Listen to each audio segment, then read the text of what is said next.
পরীক্ষার কোন লেভেলের ম্যানেজারের সাথে কাজ করে আসছি, এবং পরবর্তীতে আমি এমনও ম্যানেজার এজিএম এর সাথে কাজ করেছি যেগুলো এজিএম ম্যানেজার বলছে যে লোককে ভালোবাসা কাজ করাইতে পারবে না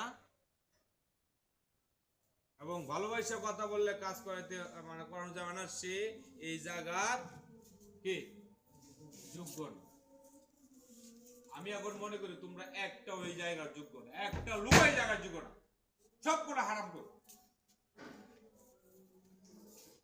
আর যদি সব কটা হারাম করে না হইতে তাহলে কেন সারাদিন রিপোর্ট করার পরও কেন এই রিপোর্টের অল্টার কোয়ান্টিটি এবং চেক কোয়ান্টিটি এবং ডিএইচও বলতে পারে না, তাহলে সে কেমন কোয়ালিটি?